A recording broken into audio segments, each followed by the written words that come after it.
Hi friends, welcome to మన Bommarillu. Upcoming రివ్యూలోకి వెళ్ళిపోదాం. ఆనంద భైరవి ప్రకాష్ చెప్పిన లొకేషన్కి రీచ్ అవుతుంది. ప్రకాష్ ఎవరో కాదు, సమీరా వాళ్ళ సొంత అన్నయ్య అన్నమాట. సమీరా అండ్ ప్రకాష్ అన్నా చెల్లెళ్ళు. దర్శన్కి నీకు పెళ్లి జరిగేలా నేను చూస్తానని మాట ఇచ్చి లహరిని కావాలనే ట్రాప్ చేసి ఇన్ని రోజులు అనన్యతో చేతులు కడిపి నాటకాలు వేస్తూ లహరిని బ్లాక్మెయిల్ చేస్తూ ఉంటాడనమాట ప్రకాష్. సో ప్రకాష్ని ఆనంద భైరవి మీట్ అవుతారు. రేయ్, నీకేం కావాలరా? నా కూతుర్ని నువ్వు ఎందుకు బ్లాక్మెయిల్ చేస్తున్నావు? చెప్పు, నీకేం కావాలి అని గట్టిగా అడుగుతారు ఆనంద భైరవి ప్రకాష్ని. మేడం, మీకు ఏం కావాలో చెప్తాను, కానీ అది మీరు తప్పకుండా చేయాలి. చేయకపోతే మీ కూతురు వీడియో పోలీస్ స్టేషన్లో న్యూస్ ఛానల్లో ఉంటుంది. అప్పుడు అందరి ముందు మీ కూతుర్ని పోలీసులు సంఖ్యలు వేసి తీసుకువెళ్తారు. మీ పరువు అంతా గంగలో కలిసిపోతుంది అని అంటారు. ఏయ్, చెప్పిందే ఎన్నిసార్లు చెప్తావు? పాయింట్కి రా. కావాల్సింది డబ్బా, ఆస్తా, అంతస్తా, హోదానా? చెప్పరా, నీకేం కావాలి అని అడుగుతారు ఆనంద భైరవి. విడాకులు అని అంటాడు ప్రకాష్. ఒక్కసారిగా ఆనంద భైరవి షాక్ అయిపోతుంది. ఏంటి అని అంటారు. అవును, మీ కొడుకు దర్శన్, కోడలు శరణ్య విడాకులు తీసుకోవాలి. వాళ్ళిద్దరికీ విడాకులు జరిగాయనుకో, నేను వెంటనే వీడియోలు ప్రూఫ్లు మొత్తం మీకు ఇచ్చేసి నా దగ్గర ఉన్న ఐడెంటిటీ మొత్తం డిలీట్ చేసి ఇంకెప్పటికీ మీ జోలికి రాను అని అంటాడు ప్రకాష్. నీకేంటి? నా కొడుకు కోడలు గురించి నీకెందుకు? వాళ్ళిద్దరూ విడాకులు తీసుకోవాలని ఎందుకు అనుకుంటున్నావు అని అడుగుతారు ఆనంద భైరవి. అదంతా నేను చెప్పను మేడం. చెప్తేనే మీరు చేస్తానంటే చెప్పండి, ఇప్పుడే ప్రూఫ్ని పోలీస్ స్టేషన్లో ఇస్తాను. చూడండి, మీకు కేవలం 2 days మాత్రమే టైం ఇస్తున్నాను. ఈలోపు విడాకుల పేపర్స్ నా చేతిలో ఉండాలి, లేకపోతే మళ్ళీ చెప్పను, చేసి చూపిస్తా అని అక్కడి నుండి వెళ్ళిపోతాడు ప్రకాష్. ఇంకా పాపం ఒక్కసారిగా స్టన్ అయిపోతారు ఆనంద భైరవి. ఏం జరుగుతుంది? అయినా సమీరాకి వీడికి ఉన్న సంబంధం ఏంటి? శరణ్య దర్శన్లు విడిపోవాలని ఒక్క సమీరాకి, అనన్యకి తప్ప ఇంకా ఎవ్వరికీ ఇష్టం లేదు. అంటే వీడు ఎవరి మనిషి అని ఆలోచిస్తూ ఇంటికి రీచ్ అవుతారు ఆనంద భైరవి. లహరి చాలా బాధపడుతూ, అమ్మా వాడిచ్చేశాడా? ప్రూఫ్ ఇచ్చేశాడా అని అడుగుతుంది లహరి. లేదమ్మా, ఇవ్వలేదు, కానీ వాడు ఒక కండిషన్ పెట్టాడు అని అంటారు. అప్పుడే హాల్లోకి వచ్చిన లీలావతి, రాజేశ్వరరావు, కోటేశ్వరరావు అందరూ లహరి ఏడవడం చూసి, ఆనంద భైరవి డల్గా ఉండడం చూసి, ఆనందా, ఏమైంది? ఎందుకు లహరి ఏడుస్తోంది అని రాజేశ్వరరావు అడుగుతూ ఉంటారు. ఇంకా ఫ్యామిలీ మెంబర్స్ అందరి ముందు ఓపెన్ అయిపోతారనమాట. అలా ఆనంద భైరవి లహరిని ఒకడు బ్లాక్మెయిల్ చేసి బెదిరిస్తున్నాడు. తను మర్డర్ చేసిన వీడియోస్ తన దగ్గర ఉన్నాయని అవి పోలీస్ స్టేషన్లో అప్పచెప్తానని, లేకపోతే శరణ్య దర్శనకి విడాకులు ఇప్పించమని అడుగుతున్నాడు. ఇప్పుడు నా ముందు ఉన్నది ఒకే ఒక్క దారి. లహరి గురించి నేనే పోలీసులకి ఇన్ఫార్మ్ చేసి పోలీస్ స్టేషన్లో అప్పచెప్తాను అని అంటారు ఆనంద భైరవి. వెంటనే రాజేశ్వరరావు, ఆనంద, నువ్వు ఏం మాట్లాడుతున్నావో నీకైనా అర్థమవుతుందా అని అంటారు. లీలావతి, చూడు ఆనంద, లహరి పెళ్లి కావాల్సిన అమ్మాయి. తను ఇప్పుడు ఇంట్లో అమ్మాయి అరెస్ట్ అయిందంటే రేపు సరోజరావు గారి ముందు మన పరువు ఏమవుతుంది? ఆలోచించు, బాగా ఆలోచించు. ఇప్పుడు నీ కూతురు జీవితం కంటే ఏది ఎక్కువ కాదు. కాబట్టే చెప్తున్నాను, శరణ్యతో దర్శన్ విడాకుల గురించి మాట్లాడు. తర్వాత జరుగుతుంది. మనం ఆలోచిద్దాం. ముందు ప్రూఫ్ అయితే చేతికి రావాలి కదా అని అంటారు లీలావతి. ఒక్కసారిగా పాపం ఆనంద షాక్ అయిపోతారు. నేను శరణ్యతో ఆ మాట చెప్పలేనక్క అని అంటారు ఆనంద భైరవి. చెప్పాలి ఆనంద, మన కూతురు జీవితం కోసం చెప్పాలి అని గట్టిగా చెప్తారు రాజేశ్వరరావు. అప్పుడే శరణ్య ఆనంద భైరవి ఇంటికి వస్తుంది. ఆనంద భైరవితో శరణ్య, అత్తయ్య గారు, మీతో నేను చాలా విషయాలు మాట్లాడాలండి. ఇది ఫోన్లో చెప్పే విషయం కాదు, అందుకే మీ దగ్గరికి డైరెక్ట్గా వచ్చాను. నిజంగా నాకు ఆయన చూస్తుంటే ఎంత సంతోషంగా ఉందో. ఆయన మారిపోయారండి అని చెప్పి పాపం ఇంకా బాగా ప్రేమగా చెప్తూ ఉంటుంది శరణ్య. రాజేశ్వరరావు వెంటనే ఆనంద భైరవికి సైగ చేస్తారు, రూమ్లోకి తీసుకువెళ్ళు అని. ఆనంద భైరవి శరణ్యని రూమ్లోకి తీసుకువస్తుంది. అమ్మా శరణ్య, ఇప్పుడు నేను చెప్పేది నువ్వు జాగ్రత్తగా వినాలి అని అంటారు. ఏమైంది అత్తయ్య గారు అని అడుగుతుంది శరణ్య. నువ్వు దర్శన్కి విడాకులు ఇవ్వాలమ్మా అని అంటారు. ఒక్కసారిగా శరణ్య షాక్ అయిపోతుంది. అత్తయ్య గారు, మీరేనా ఈ మాట అంటుంది? ఎందుకండి? ఎందుకు ఇలా మాట్లాడుతున్నారు? మీరిలా అంటున్నారంటే దాని వెనుక బలమైన కారణం ఏదో ఉండే ఉంటుంది. ఇప్పుడే ఆయనలో మార్పు వచ్చింది. ఎప్పుడూ నన్ను కోపగించుకుంటూ అసహించుకుంటూ ఉంటే ఆయన ఇవాళ నాకు దగ్గరుండి భోజనం తినిపించారు. ఇదిగో నా చేతికి ప్రేమగా వెన్నని రాశారు. సమీర్ అని దూరం పెడుతున్నారు. సమీర ఫోన్ చేస్తున్నా తన్ని అవాయిడ్ చేస్తున్నారు. అందుకే ఈ విషయాలు మీతో షేర్ చేసుకుందామని వచ్చాను. నా సంతోషాన్ని పంచుకోవాలనుకున్నాను. కానీ మీరు ఇలా అంటున్నారంటే ఏదో ఉంది. చెప్పండి అత్తయ్య గారు, నిజం చెప్పండి. అసలు ఏం జరిగింది, సమస్య ఏంటి అని అడుగుతుంది శరణ్య. ఇంకా వెంటనే ఆనందభైరవి పాపం శరణ్యని హక్ చేసుకొని నిజమంతా చెప్తుంది.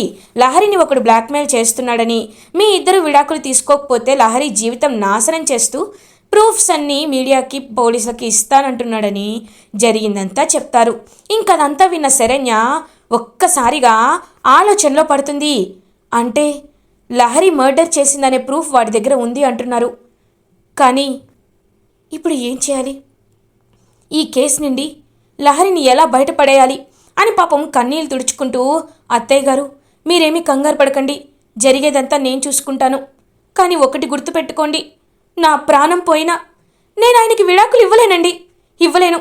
ఈ సమస్యని నేను పరిష్కరిస్తాను. నాపై నమ్మకం ఉంచండి అత్తయ్య అని కన్నీళ్ళు తుడుచుకుంటూ పాపం వెళ్ళిపోతూ ఉంటుందన్నమాట శరణ్య. ఇంకా అలా బయటికి వచ్చి లహరిని చూసి లహరి అని పాపం లహరిని హక్ చేసుకుంటుంది శరణ్య. వదినా అని ఏడుస్తూ ఉంటుంది లహరి. ఏడవద్దమ్మా, అన్నిటికీ దేవుడే ఉన్నాడు, నేనున్నాను కదా, నేను ఈ సమస్యను చూసుకుంటాను అని చెప్పి పాపం ఇంటికి వెళ్ళిపోతుంది శరణ్య. ఇది ఇలా ఉండగా అనన్య ఇదంతా చూస్తూ చాలా సంతోషంగా ఫీల్ అవుతుంది. ఆహా, ఈ ఎన్నాళ్ళ నిండో ఎదురు చూస్తున్నాను ఈ రోజు కోసం. ఆనంద భైరవి కన్నీళ్ళు పెట్టుకుంటుంటే చూస్తుంటే ఎంత మజా వస్తుందో. శరణ్య ఇప్పుడిప్పుడే మరిది గారికి దగ్గరైపోదామని ఇద్దరు డూయెట్ పాడుకుందామని అనుకున్నట్టుంది. కానీ నేనిచ్చిన జలక్కి డూయెట్ కాదు కదా, దేనికి పనికిరాదు. అనన్య సాధించావే, ఇవాళ పార్టీ చేసుకున్న తప్పేం లేదు అని వాళ్ళ ఏడుపులు చూస్తూ క్రూయల్గా నవ్వుకుంటూ ఉంటుంది అనన్య. ఇది ఇలా ఉండగా దర్శన్ శరణ్య కోసం వెయిట్ చేస్తూ ఉంటారు. శరణ్య ఇంటికి రీచ్ అవుతుంది. శరణ్య, ఎక్కడికి వెళ్ళావు? నాకు కనీసం చెప్పలేదే, నేను వచ్చేవాణ్ణి కదా అని అంటారు దర్శన్. ఏవండి అది అని అంటుంది పాపం శరణ్య. ఏమైంది శరణ్య, ఎందుకలా ఉన్నావు అని అడుగుతారు. ఏం లేదండి అని చెప్పి పాపం చాలా డల్గా కూర్చొని ఉంటుందన్నమాట శరణ్య. ఏదో అయ్యింది, ఏం జరిగింది శరణ్య, నువ్వు ఎక్కడికి వెళ్ళావు అని అడుగుతారు. అత్తయ్య గారి దగ్గరికి వెళ్ళానండి, మీరు నాతో సంతోషంగా గడపడాన్ని పంచుకుందామని వెళ్ళాను అని తన రూమ్లోకి వెళ్ళిపోతుందనమాట పాపం శరణ్య. శరణ్యలో ఇంత మార్పు ఏంటి, సంతోషంగానే ఉంది కదా, ఎందుకు ఇంత డల్గా ఉంది అని ఆలోచిస్తూ ఉంటాడు దర్శన్.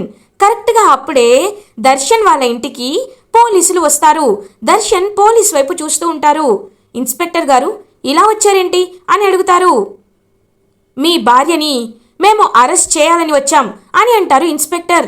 ఒక్కసారిగా దర్శన్ షాక్ అయిపోతాడు. ఏం మాట్లాడుతున్నారండి, నా భార్యని అరెస్ట్ చేయడం ఏంటి అని అడుగుతారు దర్శన్.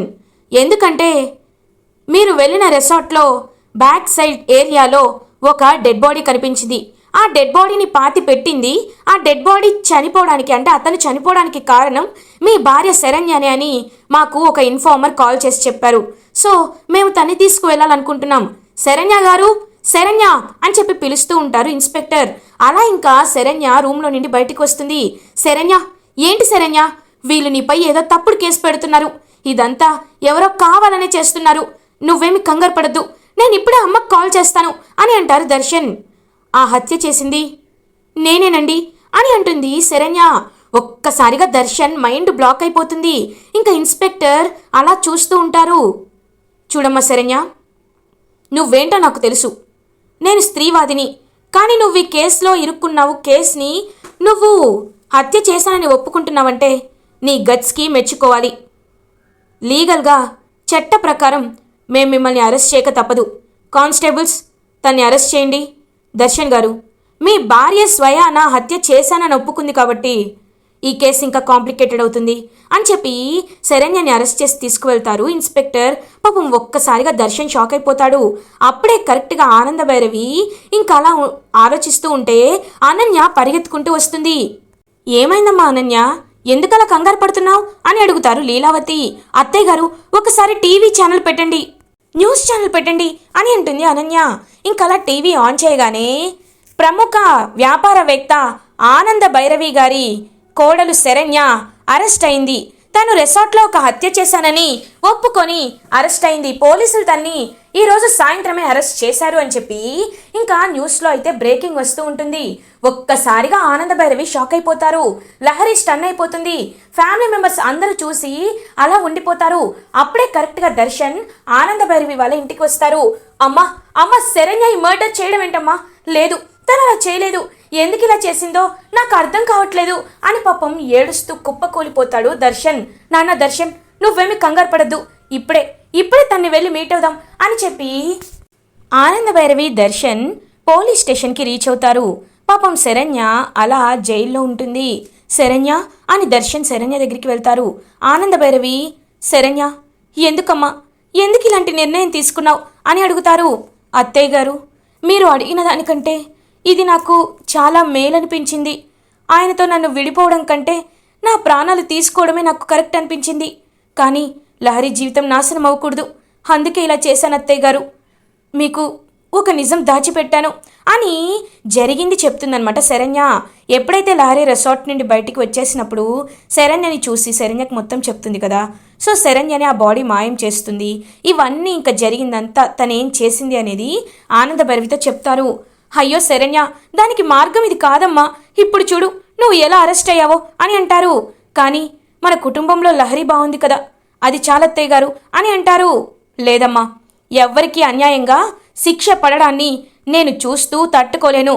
దీనంతటికీ కారణం ఎవరో బ్లాక్మెయిలర్ గారు ఉన్నారు. వాడిని ఖచ్చితంగా నేను చెప్తాను కదా, వాడికి ఎలాంటి శిక్ష పడాలో అలాంటి శిక్ష వేస్తాను. ఇప్పుడు నువ్వు ఎంత బాధని అనుభవిస్తున్నావో అంతకు 100 రెట్లు వాడు ఆ బాధని అనుభవించేలా చేస్తాను అని చెప్పి ఇంకా గట్టిగా మాట ఇస్తారు శరణ్యకి ఆనంద భైరవి. పాపం అదంతా విన్న దర్శన్, శరణ్య, నువ్వు నా కోసం మాత్రమే కాదు నా కుటుంబం కోసం కూడా ఇంతలా ఆలోచిస్తున్నావంటే నిన్ను ఏమనాలో కూడా అర్థం కావట్లేదు. దేవతలని నేను గుడిలోనే చూశాను, అమ్మ రూపంలో చూసుకున్నాను, కానీ నా భార్యగా కూడా ఒక దేవతే వస్తుందని నేను అస్సలు అనుకోలేదు. ఎన్ని రోజులు నేను అపార్థం చేసుకున్నందుకు నాపై నాకే గిల్టీగా ఉంది. ఒక్కసారి నీ తప్పేమీ లేదని నువ్వు నిర్దోషిగా నిరూపణ అయ్యి బయటికి వచ్చేలా నేను చేస్తాను. నేను అమ్మ కలిసి నిన్ను ఖచ్చితంగా నిర్దోషిగా బయటికి తీసుకువస్తామని చెప్పి ఇంకా పాపం గట్టిగా మాట ఇస్తాడు దర్శన్. ఇదంతా చూస్తున్న ఇన్స్పెక్టర్, ఈ అమ్మాయి ఏదో తెలియక కేసులో అరెస్ట్ అయింది, నేను కూడా వీళ్ళకి హెల్ప్ చేయాలి అని చెప్పి ఇంకా వాళ్ళ వైపే చూస్తూ ఉంటారు. ఆనంద భైరవి దర్శన్ పోలీస్ స్టేషన్ నుండి బయటికి వస్తారు. అమ్మా, అసలు ఎందుకో ఆ బ్లాక్మెయిలర్ నాకు శరణ్యకి విడాకులు కావాలని అడిగాడు, అసలు వాడు ఎవరు అని అడుగుతారు దర్శన్. నాకు అదే అర్థం కావట్లేదు దర్శన్, ఈ ప్రపంచంలో నువ్వు శరణ్య విడిపోవాలి అని కోరుకునే ఏకైక వ్యక్తి ఒక్కరే, అది సమీరా. నాకెందుకో ఈ బ్లాక్మెయిల్ వెనకాల సమీరా హస్తం ఉందేమో అనిపిస్తోంది అని అంటారు ఆనంద భైరవి. అమ్మా, నువ్వు చెప్తుంటే నాకు నిజమే అనిపిస్తుంది. నేను నీకు ఒక విషయం చెప్పలేదు, నేను ఒక పెద్ద నిజాన్ని తెలుసుకున్నానమ్మా. ఆ రోజు రిసార్ట్లో కూడా శరణ్యపై అలాంటి తప్పుడు కేసు పెట్టించింది సమీరానని నాకు డౌట్గా ఉంది.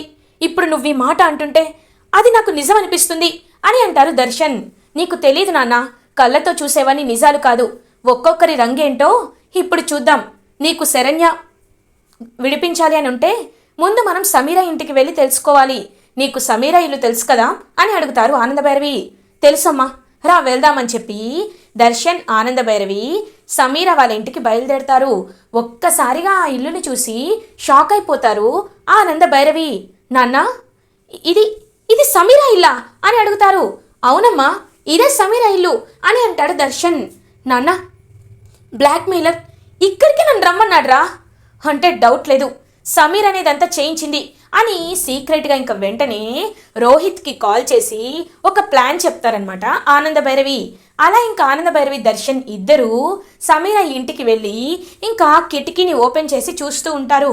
అప్పుడే ప్రకాష్, అమ్మా సమీరా ఒకసారి త్వరగా రామ్మా అని పిలుస్తూ ఉంటారు. ఏంటన్నయ్యా అని అడుగుతారు.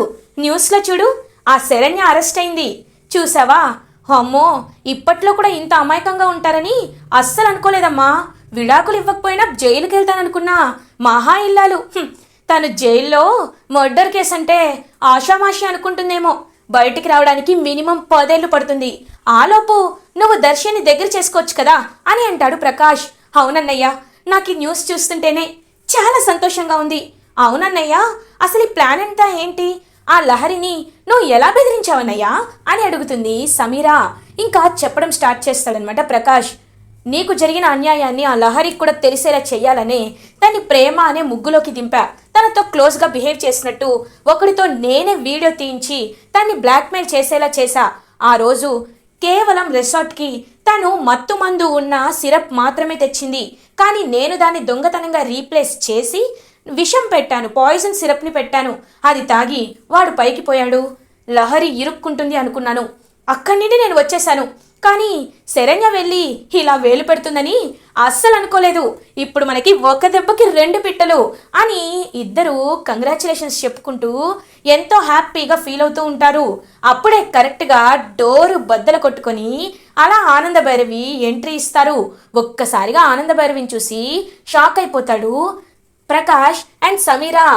వావ్, అన్న చెల్లెలిద్దరూ కలిసి నా కుటుంబంపై పగపట్టి నువ్వు నా కొడుకుని, నువ్వు నా కూతుర్ని ఎరగా మార్చుకోవాలనుకుంటున్నారా? రేయ్, ఈ ఆనంద భైరవి కంఠంలో ప్రాణం ఉండగా నా కుటుంబానికి ఏమి కానివ్వండ్రా. దానికి ఇదే సాక్ష్యం అని చెప్పి గట్టిగా చెప్తారు. ఇంకా అలా చూసేసరికి మొత్తం పోలీసులందరూ వచ్చి చుట్టుముట్టేస్తారనమాట. అలా ఇంకా సమీరాని అండ్ ప్రకాష్ని ఒక్కసారిగా ప్రకాష్ షాక్ అయిపోతాడు. ఇన్స్పెక్టర్ అక్కడికి వచ్చి, ఇన్స్పెక్టర్ గారు, మీకు నేను లైవ్లో వీడియో కాల్ చేశాను కదా, వీడి చరిత్ర అంతా వీడి నోటితోనే మీరే విన్నారు కదా అని అంటారు ఆనంద భైరవి. అవును మేడం, విన్నాం. అండ్ మేము ఒకసారి క్రాస్ ఎగ్జామిన్ చేసుకోవడానికి ఆ పాయిజన్ ఉన్న సిరప్ బాటిల్ని కలెక్ట్ చేసుకున్నప్పుడు దానిపై ఉన్న ఫింగర్ ప్రింట్స్, ఇదిగో వీడి ఫింగర్ ప్రింట్స్ ఒకటే అని కూడా డిటెక్ట్ అయ్యాయి. కాబట్టి వీళ్ళిద్దరే అసలైన కల్ప్రిట్స్ అనే విషయం అర్థమైంది. వీళ్ళే చంపారని అర్థమైంది.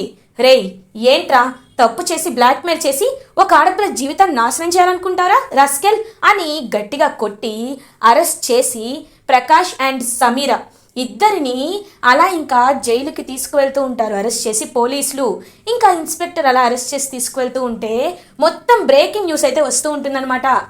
ఆనంద భైరవి గారి కోడలు అరెస్ట్ అయిన కేసులో ఒక కొత్త ట్విస్ట్ వచ్చింది. ఎక్కడైతే తను దోషి అని ఒప్పుకుందో తను నిర్దోషం తేలింది, అసలైన హంతకుడు ప్రకాష్ అని తేలింది అని చెప్పి ఇంకా అది మొత్తం వేస్తూ ఉంటారనమాట. అలా పాపం శరణ్యని విడుదల చేస్తారు. శరణ్య బయటికి వచ్చి పాపం వెంటనే ఆనంద భైరవిని హక్ చేసుకుంటుంది.